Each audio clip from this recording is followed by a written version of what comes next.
Hi guys! So, share ko lang ngayon yung aking new find. Ayan, ang Onikuma headset. O, diba? Ang ganda niya. So, ito yung X15 Pro nila. And, meron nga din nitong color pink. So, ang cute nga ng pink. So, kinonsider ko rin kasi si husband kung gagamitin niya to. So, pinili ko nga yung black. Ayan. So, meron din tong pa-ears. Yan. Nadetach nga ito. Ayan. Ayan o, pwede nyo siyang tanggalin para kung gagamitin ng partner nyo, ayan, ng inyong mga jowa, ayan, pwede nyo tanggalin yung kung ayaw nila ng may mga pa-cat ears. Ayan, so namumove din siya, natatanggal nga. So ayan o, ang ganda o, grabe o.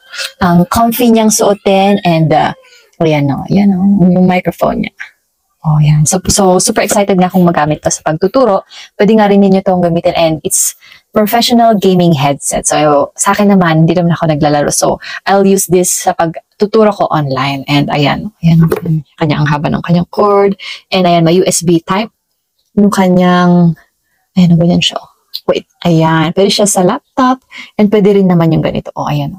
May pang microphone dito, headset. Ayan, natatanggal din to. Ayan. Oh, di ba? Ayan. So, pwede nyo itong magamit kahit saan. Ang ganda nito. Kung gusto mo din, alam mo na, nasa baba lang yung link. By the way, meron pa sila palang freebie. So,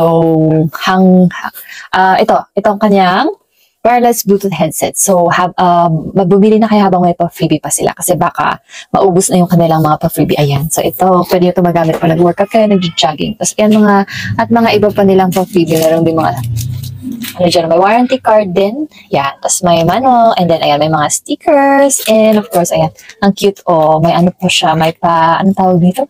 Keychain. Ayan. Sorry na, ulyanin. Ayan. So, kung gusto niyo din ng ganito, ayan o. Alam niyo na, nandiyan lang sa baba yung link. Did you feel it was worth it? Yes po. Hindi ka nagsisi? Hindi po nagsisi. Masarap yung para sa